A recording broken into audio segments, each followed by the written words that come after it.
thank you everyone for coming today. We're here to hear about compensatory mitigation. It's a special topic. The bigger picture, though, is that the water boards for a while have been having dialogues on the effects of hydromodification on streams and beneficial uses in California, and this is another one of those in the series of the dialogue. We have a actual formal series that's called the Hydromod Workshop Series. It's under the Water Boards Academy College of Stormwater program, and the College of Stormwater and the series has been sort of fostering these different workshops and seminars that take on a special topic for the whole day. And in the morning, they usually have a sort of an academic seminar, symposium kind of a discussion, and then in the afternoon, they kind of morph into a workshop where we start talking about how to take the information we learn in the morning, turn it into new policies, practices, and programs, and permits, and what have you. All those P words. This is not part of that directly. This is a provocative thing to try to start a dialogue about a somewhat controversial subject matter of compensatory mitigation for streams. Some of you probably are familiar with the fact that we use mitigation and compensatory mitigation in the wetlands program now, and we've been using it for years, including banks and other options. But it's been hard to sort of morph that program into something that's meaningful and technically supported by the water boards for the topic of streams and stream functions and processes, and specifically beneficial uses, which is really what we ultimately have to do. So I failed to mention that my name is Greg Gearhart. I work in the Stormwater Program at the State Water Board. This is a bit of a partnership over the years between the Stormwater Program and the 401 or Wetlands Program. So we have my colleagues here from the Wetlands Program. I don't want to make this seem like it's a pure stormwater topic, but these subject matters, they cross over all these different program areas, and so we've been trying to foster these dialogues. So I want to thank you all for coming. I think one of the things I want to point out is that there's an opportunity coming up in the next few months to talk about the larger picture of stormwater. Not only is the State Water Board working on a wetland policy or amendments to our plans related to wetlands and related kind of stuff, but there's also a stormwater strategic work plan that's going to be rolled out. And in that plan, excuse me, in that plan, we hope to identify projects and topics that could be prioritized for the board over the next few years. And for example, we could say, let's address the idea of compensatory mitigation. And so this is not purely by accident, although the opportunity of Dr. Doyle and Dr. Shields coming to the area was a huge opportunity that Chris Bowles presented to me back in December. And so I said, let's make this happen because they're here. And I see my director walking towards me right now with a note. Vicki, stay up here. So Vicki Whitney is the Deputy Director of the Water Board in charge of Division of Water Quality. She's been a huge hydromod champion too. I didn't know you were going to be here, otherwise I would have let you do this. Do you want to say anything? I just want to welcome everybody. I was passing Greg a note that said I also invited the water rights people. I was in water rights for almost 30 years and was Deputy Director there for 7 years before I transferred to water quality. And since I transferred, I've identified a number of places where we have opportunities to work together and some places where we work at cross purposes. And so I hope that we all get on the same page, at least in terms of our scientific understanding, so that we take advantage of those opportunities to work together and quit doing the things that are working at cross purposes. That's it. Thanks. And thank you to Greg. Greg and his staff spearheaded this, and I really appreciate Greg's effort. Greg wants this to be a learning organization, and so do I. So thanks, Greg. Thank you. All right, so so that's a great example of how hydromod, for many years, there were people in the water rights program that were working on hydromod topics. Eric Burnson, many of you know Eric. He's probably out in the field trying to listen on the phone right now somewhere. But Eric Burnson was one of the first bridges over to water rights. And so we learn these things sometimes that other people work on similar topics. And as embarrassing as it may sound, we often learn the hard way that we have cross purposes that don't get well meshed. And so as an effort to continue to improve that, that's what this is. So I also, a couple logistics. If you're in the room and you have a question, we have two folks with microphones. I got Annalisa Kahar of my unit and Allie Dunn of the Stormwater Program, a separate unit on each side with microphones. And so raise your hand, and you got to wait for the microphone. They'll get there as fast as they can. It'll be quick. But that's the way that the people on the web can hear the question, so that the person answering doesn't have to repeat the question. If you're on the web interface and you have a question, I would suggest you email myself. So my email is greg.gearhart@waterboards.ca.gov, and I'll be checking my phone, hopefully, or maybe sitting at a computer here in a minute. And I'll try to relay the question to the group. So that would be the easiest way, is to email greg.gearhart@waterboards.ca.gov. So, am I forgetting anything? I think, the Stormwater Strategic Plan is going to begin in about a month. We're going to do some early stakeholder outreach, probably some focus things, and then some public forums. But like I said, these kind of topics or any other kind of topic that you think is a good opportunity to get on the radar at the State Water Board related to stormwater or even larger picture water management issues, this is an opportunity to try to get it there. And then we're going to collect these ideas and then bring it to our board, prioritize the list of projects and opportunities, and then take it back to the board for kind of a blessing. And then that'll serve as a strategic work plan for the next, say, 3 to 5 years. So any questions on that, you can also contact me. I'll be leading that effort. And then in general, I just want to thank you all again for coming, and I'll introduce Chris Bowles. Chris Bowles is one of the people that I first started doing hydromod work with. In this building, in this room, we kicked off our very first hydromod thing. So he's now with his own firm, Chris Bowles Eco Engineering Consulting, some fancy name like that. But when I met him, he was with a different group. But he's done a great job of continuing the dialogue and finding great speakers for us. And so I want to thank him for finding these two and bringing them today. Thanks, Chris. Thanks, Greg. I'll just clarify, we call CBEC, nothing to do with me anymore. I can't claim the glory. Thanks, Greg. Great introduction, good way to set the scene. Just wanted to say a couple of things and then introduce the speakers. As Greg said, the opportunity of having two eminent professors here in the same place at the same time was just an amazing opportunity. Added to the fact that the topic that they're going to talk about today is one of their passions, one of their interests, stream restoration, but also they've done extensive reviews of stream mitigation banking, how the good things about stream mitigation and the not so banking, and the not so good things about stream mitigation banking. At the state level and under the Hydromod initiative led by Greg Gearhart, at various meetings, workshops, we've discussed the idea of in-lieu fee banking and how that could be a mitigation technique for hydromodification, and it's definitely a hot topic. So the fact that we've got these two gentlemen here today who could share their experiences and their impartial observations and reviews, we can learn a heck of a lot, I think, from their research and take the best bits from stream mitigation banking back east and hopefully ignore the bits that, in their professional opinion, have not worked so well. It will be very provocative. Knowing these two gentlemen, it can't fail but be provocative. It'll be extremely entertaining, I guarantee. I like putting pressure on these two, particularly Dr. Shields. He gives as good as he gets, I tell you. All right, so Martin Doyle is a professor of river science and policy with training in the hydrology, geomorphology, and engineering. His research is at the interface of science, economics, and policy of environmental management and restoration.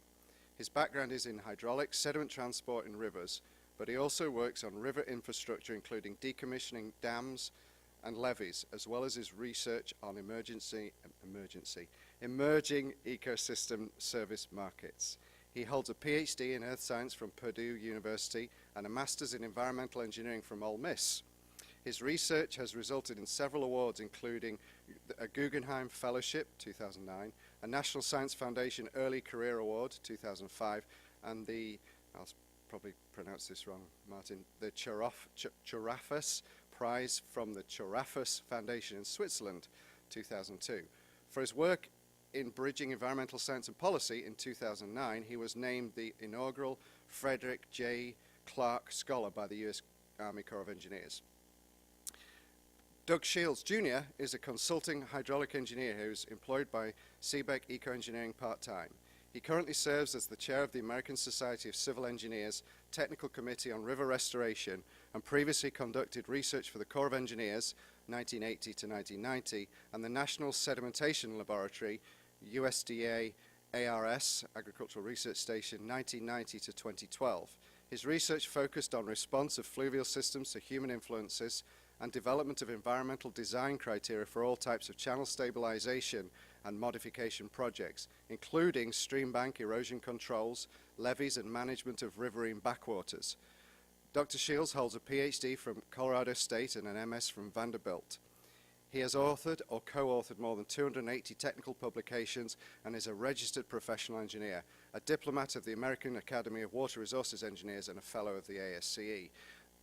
Others of you who are involved in the vegetation on levee issue, just a minor issue in California, may also have come across Dr. Shields recently. He's been working for the last 7 years intensively on the vegetation on levee issue in California, and with another professor, Donald Gray, authored a paper in the 80s on vegetation on Sacramento River levees. So Dr. Shields has a lot of local experience. So with that, I'd like to introduce the first of the two speakers, who is going to be Dr. Doyle. Thank you. Big round of applause, please.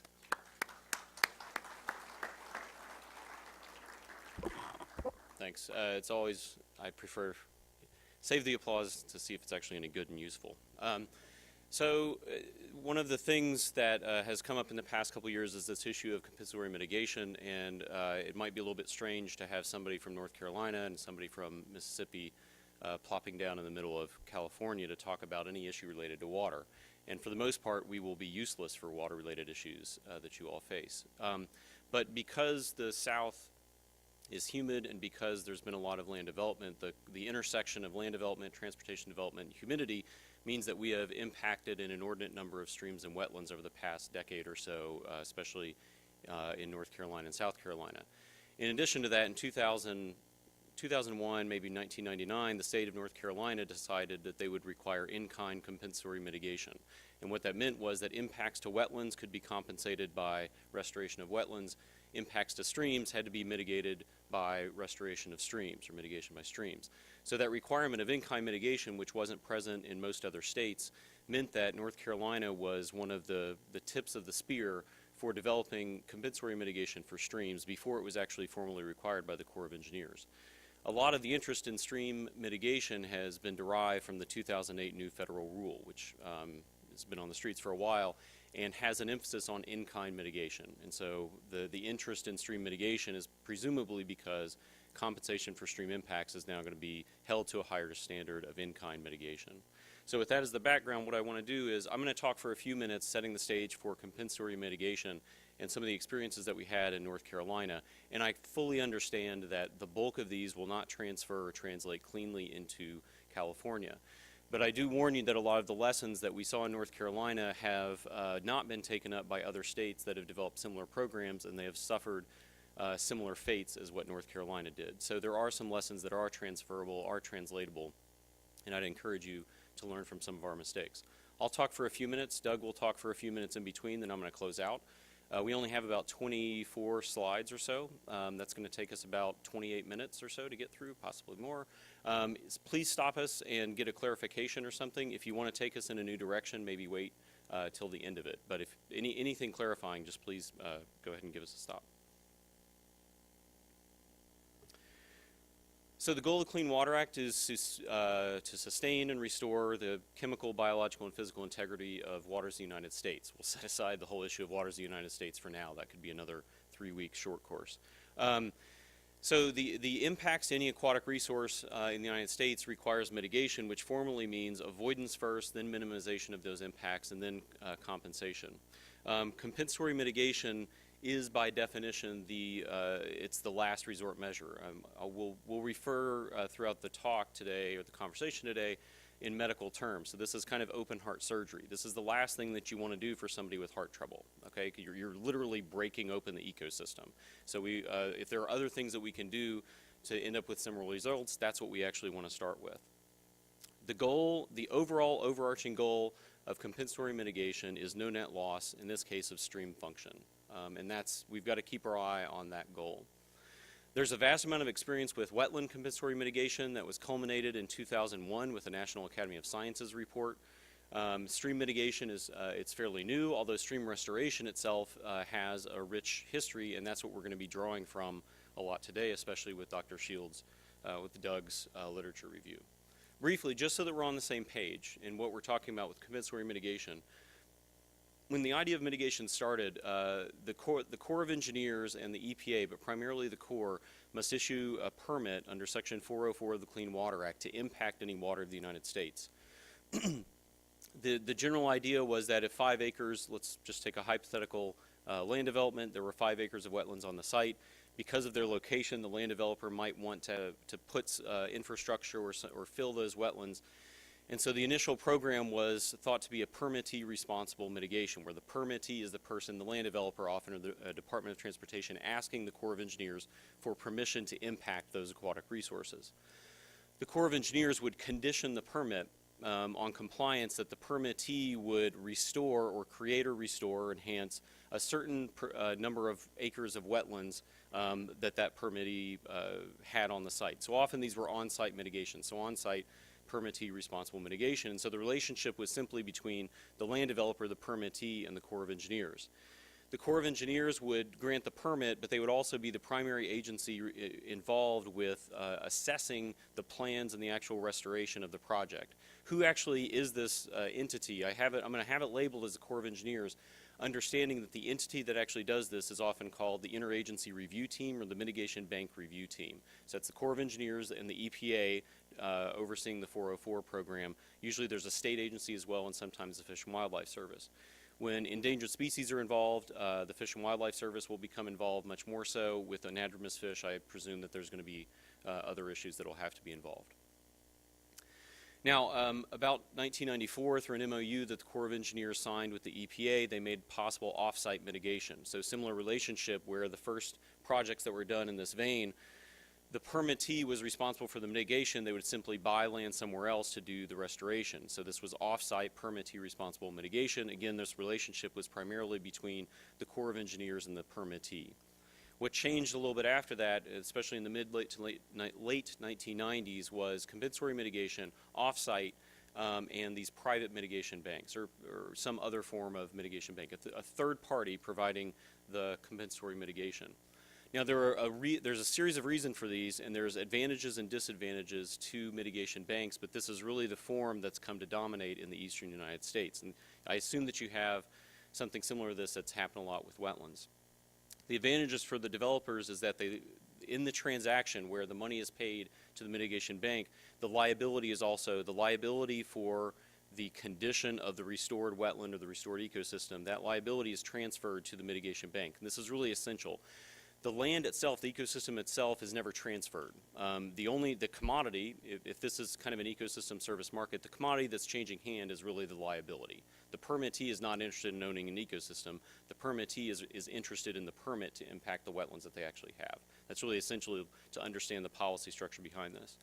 Now, there are environmental benefits because rather than having a series of fairly small restored ecosystems peppering the landscape, we instead are consolidating the restoration projects into fewer but larger restored ecosystems. And we think for a variety of reasons that these larger ecosystems are more advantageous ecologically, hydrologically, and biogeochemically than smaller sites peppered throughout the landscape. That's not always going to be true, but it is going to be true for a lot of the things that we're interested in. For regulators, the Corps and the EPA, state agencies as well, this is also advantageous because there are fewer sites to inspect and fewer people to deal with overall. So the inspections can be more detailed rather than a whole bunch of smaller impacts as well. And following essentially the Reagan Revolution, that we can use markets to increase the efficiency and the cost effectiveness of different things, similar to the acid rain trading program. The compensatory mitigation for wetlands fit very well into this, that we have these banks now essentially competing for each other to provide lower costs for these same services. Environmental Defense Fund for wetlands. Now, later on, perhaps we can talk about something that is near and dear to my heart, and that's in lieu fee programs. This introduces a state entity or a nonprofit entity that accepts fees from developers, accumulates those fees over a period of time, and then uses those fees to do restoration essentially later. This is the structure of the way it works in North Carolina, where the Ecosystem Enhancement Program, the EEP, is the in lieu fee program. It gets a little bit more complicated. This is as simple as I could make it, but we can go down this road if we really want to go at it later on. The backbone for stream mitigation is restoration. There has to be, in order for this entire program to work, restored streams have to actually work. because they are providing the offset for stream impacts. We know that stream impacts are degrading ecological quality overall. In order to have essentially no net loss, the restoration has to make up some of that loss. So the backbone of compensatory mitigation is different types and approaches of stream restoration. So that could be bank stabilization, bank revegetation, channel realignment, in-stream structures, and presumably fish passage as well.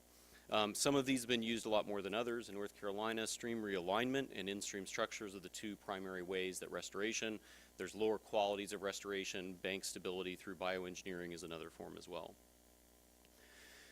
Once compensatory mitigation for streams moves into a state, what we've seen is it essentially comes to dominate the stream restoration industry within a state. So North Carolina, essentially there is no more stream restoration that's done for grant reasons. So any entity that's doing stream restoration is now doing so through compensatory mitigation. So if the Nature Conservancy has a grant for stream restoration, we might as well use that for compensatory mitigation to get money back to the Nature Conservancy. So this essentially becomes the market for stream restoration, and most designers then work under this umbrella for compensatory mitigation.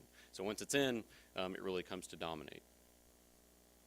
Now, the reason that we have the assessment is the need for the assessment of overall stream restoration effectiveness. And I'm going to read this because through a series of battles that we had with review agencies and with journal editors, we wanted to get the precision of the phrasing.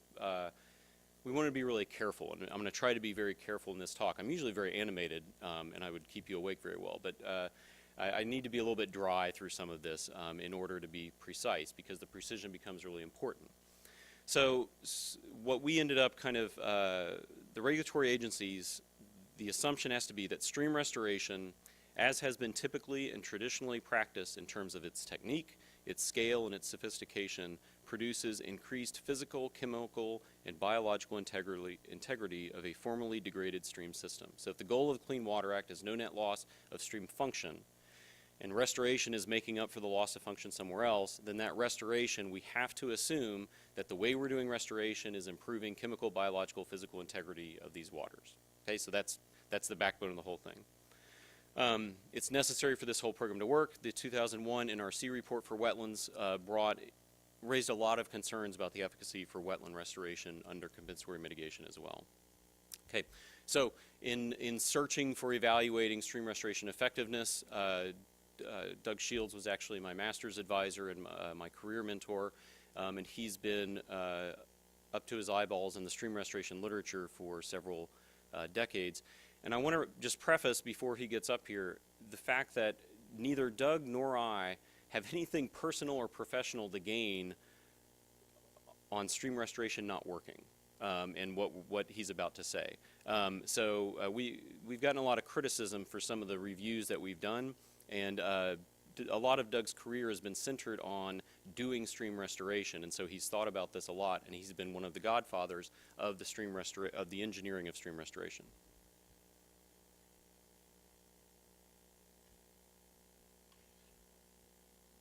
Well, I echo Martin's introductory comments about our feeling a little bit insecure about, coming to the West Coast and talking to you all. Coming to an eco-region not quite so familiar to us, and certainly institutional environment is not something we're as conversant with, although it seemed like I spent a lot of time on planes headed to Sacramento. But I felt so much at ease when I got here. Annalisa had made all the arrangements for the seminar, and such a great welcome, and Greg's comments that today's presentation was intended to be provocative. I just relaxed completely. My wife tells me sometimes everything I say is provocative. So if all I have to do today is to be provocative, I can do that just by breathing, evidently. So I'm not worried at all. The whole idea of this comp mit thing is can we restore streams after all? Not can we make them look better, not can we make them look more natural, whatever we think that is, but can we really improve the ecological integrity of streams? The ecosystem is based upon a suite of things that we kind of chop out as physical and chemical and biological. And we realize that we can have great physical habitat, the depths, velocities, covers that animals need. But if the water quality is rotten, if the nitrate is 10 milligrams per liter, if there's no DO, then we're not going to get ecological recovery. By the same token, we can have great habitat, great water quality, and if we have a system that is just socked out with invasives, then again we're going to miss the ball. And a lot of folks, we've done projects, we've done restoration, we've got years experience, but really what is our batting average? You may be familiar, or you should be familiar with the National River Restoration Science Synthesis Project. We call it NERSES. It's an acronym you see there on the screen. And this was a consortium of university researchers back in the 2000s, nodes, different places around the country, and they compiled a rather impressive database of stream restoration experiences. And they're still maintaining the database on the web if you like to check in and look at the new summaries of different things were tried. But one of the findings that came out of that effort you see here is less than 10% of restoration projects are monitored at all. But if you get on the phone and call up project managers, people responsible for these projects, at least 2/3 of them will say that their project was completely successful. It's kind of like we're living in Lake Wobegon, that our kids are all above average, and maybe they are, I don't know. But, it's really hard to hit a moving baseball, and you can ask this guy here, Michael Jordan, he'll tell you, it's hard to do. And, restoration success is hard to achieve. So to do this CompMit study, and it's published in 2012 Journal of AWRA, we said, well, let's just see how good we're doing with CompMit, but we couldn't there wasn't literature just on compensatory mitigation stream restoration projects. So we did a review of all stream restoration effectiveness, and we're going to give you just kind of a little taste of the outcome of that review today. Well, that's the wrong way. I think that's your slide. Yes. We got all the way back to the beginning or something? Now, how about this? Nope. Well, I beg your patience. I'm sorry. I'm off track somehow. Now, before we talk about the available research, though, let's talk about how much trouble it is to do this research, to really do it right. One thing that we all love about streams, and we find rather poetic, is they're constantly changing. They're quite dynamic, whether we're talking about their physical character or their biological character. So to really get a handle on changes in streams, we have to have a study that's well controlled. You may be familiar with the acronym here, BACI, before after control impact, or before after control intervention.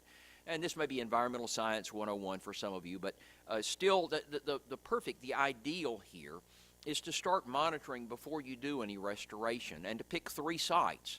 To pick a degraded reference site, to pick the project site where you plan to do the project, and to pick a lightly degraded or natural, or we hate to use the word pristine because there's no such thing, but a least impacted reference site. Then do the project. And I guess if you want to really be rigorous, you could monitor during restoration, and Martin's going to have a couple things to say about that further on down the line. But after the project, you continue to monitor these systems, and you see if there are gradients of change superimposed upon the natural dynamism of the systems due to climate or whatever. And hopefully, as you see in the schematic here, that restored stream is going to shift from being like the degraded system to being more like that least impacted reference. So that's what it takes, and there are not a lot of studies out here that are that well controlled. But when we look through the literature, we can kind of split up the results in terms of that triangle I showed you earlier: physical, chemical, and biological. So we'll just step through that here. There is some good news. We, as engineers, as scientists, as fisheries people, can put in structures and streams, and we can get the physical habitat to respond to us, usually pretty quickly. Usually just a few flow events, and we begin to see the kind of development in the channel that we'd like to see, at least at base flow. But we tend to kind of focus. We like to go out to the stream and work at base flow, and it's bank full. We have other things to do, and it's we're not safe to be out there wading rod and that sort of thing. But the work we do in the channel, lots of times because the channels are incised, because they've lost their connection with the floodplain because of structures or levees or encroachment, we're really not conversant with what's going on at high flows. And to be fair, there are a lot of in-stream structures that have triggered additional erosion, sedimentation. The structures have blown out, they've failed. So it's not an unmitigated record of success. There are reports of success in modifying stream temperature when long reaches are treated by restoration of riparian zones. But most of our projects tend to be short reach projects. The way that compensatory mitigation has been practiced, particularly in the southeast, has been treatment of reaches a kilometer or less. And if I could just draw you a picture, if I didn't have any time to talk today, just draw you a picture of what do we not like or what fault do we find with the current practice of stream mitigation, it would be this picture right here. That we've picked a channel network that's very beat up and a watershed that's very perturbed, and we go in and we make a beautiful project over a short reach, and then we're surprised that we don't get a bigger response. You see a reference here to a paper by Martin and one of his students where they ran HEC-RAS through a restored reach of typical dimensions, and they found that the effect on flood hydrograph attenuation was almost immeasurable, less than 3% for that 1 kilometer reach. You have to get up to about an order of magnitude larger, at least 10 kilometers, before you really begin to see an effect of restoration on flood hydrograph.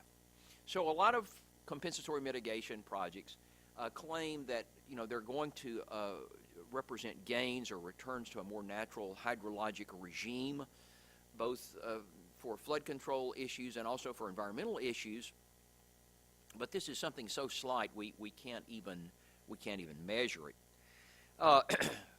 Channel stabilization, addressing erosion problems, bank erosion, bed erosion, and thereby reducing the sediment load are a big part of a lot of mitigation projects, bioengineering. And, I'm all in favor of that. That's great stuff, but it's really, really hard to measure changes in sediment load for a variety of good reasons. One of which is that watersheds, stream systems, tend to have a large buffering effect on sediments. They tend to store sediments. And so if we've gone through a period of elevated sediment yield due to urbanization or agriculture or logging, some sort of, quote, impacts on the land, then we've dumped a lot of sediment down where the channel can get to it. And it may take decades for that slug of sediment to work its way through the system. And then some channel reconfiguration projects, people get in with bulldozers and create meandering channels, and I'm all in favor of meanders, but to do it with a bulldozer, a lot of times you end up violating the Hippocratic oath of stream restoration engineers, and we do harm. First of all, do no harm should be our mantra. So. What does the literature show about water quality? A lot of claims made that restoration should be given credit for improving stream water quality, and I don't think anybody has a problem with the idea that streams that are meandering, that have well vegetated riparian zones, that are dynamically stable, that have access to their floodplain are going to be better for water quality than a straight, incised, eroding ditch. However, again, we run into the short reach problem, that we're treating rather short reaches, and the water quality problems incur from the entire watershed. And particularly if we focus on the downstream condition, on what is the flux out of the watershed, what's emanating from the watershed, what we're able to produce with our mitigation project can be very, very small. Furthermore, there's a lot of, my colleague Martin likes to talk about hyperrheic hysteria, that, restoring the hyperrheic zone, that's great for water quality. It mediates temperatures, and it allows denitrification to occur, and we get rid of all this extra nitrogen. And it's true. If we get shallow groundwater moving through vegetated riparian zones or in the hyperrheic zone, we can have denitrification, but the problem is that we're only impacting a tiny fraction of 1% of the total flow in the stream, particularly at high flows when we get all the flux of material going on. And so we're doing a great job of cleaning up 0.003% of the water in the stream. The impact on the net load is nil. We know that streams become saturated vis-a-vis nitrogen, and so their ability to denitrify becomes exhausted rather rapidly when they're carrying high nitrogen loads. Furthermore, we know that soils and sediments get saturated with phosphorus. So we can go in and we can do some neat projects, but if particularly in areas where we have flooding and drying of soils and sediments, you know, the impact on phosphorus may be a wash, at least for a very, very long time in the future. So I think I've hit all the bullets here, not necessarily in order, so we'll just move along to the next one. And we'll talk some about biological integrity. Now, we're going to have a kind of a series of slides on the biological integrity. We'll talk about the invertebrates first, and I'd like to call your attention to the fact that I'm trying to practice what we preach as far as being green goes. We're recycling this slide. Some of you are perceptive. Notice there's Wisconsin DNR workshop from last week there, and so I put them for two things: to show you that I recycle things, and also to show for you can all be thankful that you're here in California. We have a CBEC colleague that's at the Stream Restoration Symposium in La Crosse, Wisconsin this week. He reports the wind chill is 35 degrees below zero. So we can all be thankful for small blessings. Anyway, there have been so many case studies of the biological effects of stream restoration that it behooves us to do some bundling here. And not to be facetious at all, there are statistical techniques you may be conversant with, meta-analyses, where we can take results from studies from different study sites, different experimental designs, and use non-parametric methods to compile and kind of get a quantitative consensus from these studies, to synthesize them, if you will. So here are two investigators that have done that. Palmer and others in 2009 looked at 78 different restoration projects. Miller and others in 2010 compiled about 53 papers and then winnowed them down with some scientific quality control to a total of 24 studies. There's another German compilation that I'm not showing here, Sunderman and others, and then Tullis and others in North Carolina. But these are two that I think represent what's available rather well. So Palmer found that only 2 of those 78 studies, that's a batting average of 0.026, probably won't get you out of AAA. 2 of the 78 projects resulted in increases in invertebrate species richness, enough for the authors to conclude that the project was a biological success. Now here's a point that we're going to beat to death, and that is, as far as habitat goes, these projects were successful. And you could measure their impact on habitat by an increase in habitat heterogeneity. Then you know, went from what you and I would call the uniform run to a pool riffle development very nicely. But that was a necessary but not a sufficient condition to get the ecological response or the biological diversity. I should have said only 2 of the 78 resulted in increases in diversity. The richness result is here with Miller and others. And again, using the meta-analyses approach, they found that there was a positive response, overall positive response, but you see it's very small. 10% increase in species richness, and increase in density. If you know much about inverts, that's not too surprising that there was a positive increase in density, but it wasn't statistically significant. But here's the take-home, and this is also true of the German work that's done, is the richness levels did show a move in the right direction, but fell far below that target, that least degraded or least impacted reference that we're shooting for. This is a good piece of work in that they looked at, they had a smaller set of studies that were controlled where they could look at different kinds of intervention, and they showed that large wood was more effective than boulder additions in the studies they summarized. A little bit better news with regard to something I know that all you folks in California are interested in, and that's in-stream treatments to restore habitat for salmonids. And again, we're going to talk about a meta-analysis in the case of Whiteway and others. There's another paper out there by Stewart and others, and they show by and large a positive response for salmonids. Again, you may have noticed on the earlier slide, results highly variable. So that's going to be something that you see in all of these. Your results may differ, is what they're saying. But on the whole, there have been a lot of reports of positive response by the salmonids. Now, the second bullet here is by an important paper that I hope you're aware of, Roney and others, 2008, Global Review of Stream Restoration. And this is not a statistical meta-analysis, okay? This is, and so maybe I even shouldn't have those words here. This was a literature review, and they did a qualitative synthesis of findings. But they did look at different techniques, and they found that techniques that involve floodplain rehabilitation, floodplain treatments, and in-stream structures could produce dramatic improvement for the salmonids. Of course, you have to ask the question, well, are we talking about increasing the production of the stream or just attracting organisms from other places? This is some more work having to do with salmonids, but this is one of the points that we have to make with regard to in-stream work. You know, it's kind of like Stream Restoration 101 or Watershed Science 101. The watershed rules the stream. The stream quality, whether we're talking about chemical quality or biological quality, reflects what's going on throughout the watershed.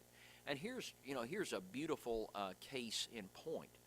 A series of studies by Wong and others from the upper Midwest, Wisconsin and Minnesota, and they look at the relationship between land use and a cold water fish IBI, a regional IBI, Index of Biotic Integrity, that they developed. And so large number of sites, first study 97, 134 sites, 103 streams.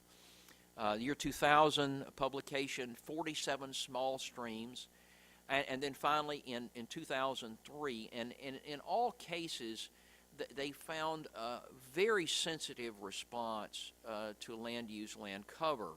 Now, I've reproduced one of the key graphics from the last publication, the 2003 publication, you see over there on the right.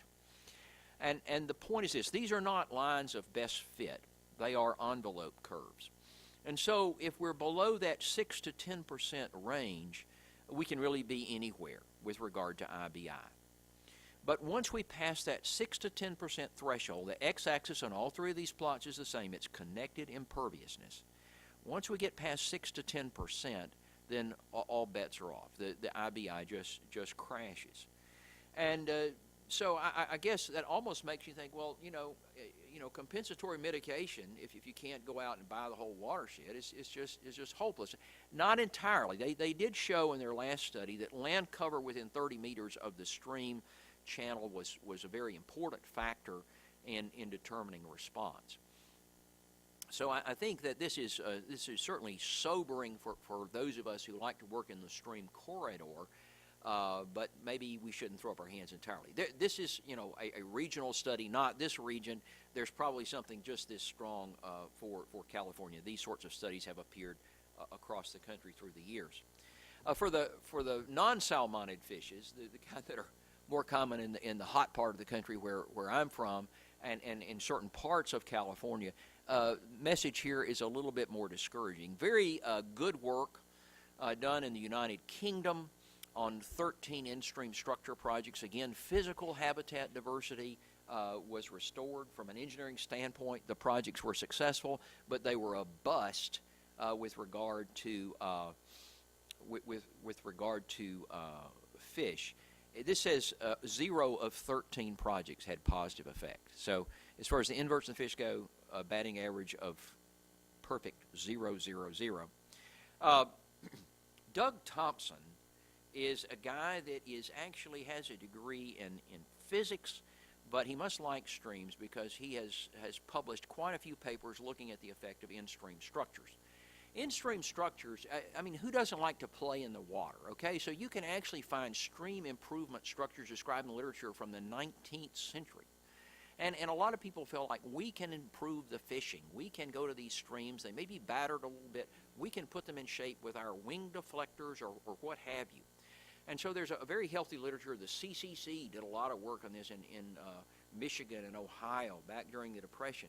And then some good work done by biologists to go back and track this. So Thompson did kind of a global review, huge literature review, published in 2006, and he found that 7 of 79 pre-1980 in-stream structure projects had beneficial impacts on fish. Now, the reason I'm beating this point to death is this was a long-term look at these restoration projects. And then referencing some of our own work from agricultural watersheds, and what we found that it's not enough to just do watershed work or in-stream channel work. We really need both to get the kind of ecological response that we're looking for. Well, it's kind of like going to the fair. And the guy, you pay $1 and you get to pitch the ball 3 times, and you get this big teddy bear if you knock it over. And you almost get it, and the guy says, how about another $1? I bet you could get it this time. You always want to try. If you just had a little more time, a couple more, if we just had a little more time, that was the problem with the Super Bowl. The time ran out before Peyton could, Anyway, but in many cases, in stream restoration, time is not on our side. Time is not on our side. We've talked about the phosphorus saturation of the soils. We've talked about the fact that nitrates take a some of the stream water is 10 years old. The groundwater flow from the stream can be very slow indeed. Urbanization continues. Who knows about climate change? And the project itself can deteriorate without, particularly in-stream structures. See the quote down there at the bottom from Roney, that in-stream structures can deteriorate without adequate intervention. And so maybe given enough time, we'll get some responses, but maybe time is really not on our side. So I think we have to be very careful in thinking that restoration is going to mitigate, and so it's going to take a sharper pencil really to crack this nut. So that's where I turn it over to Martin.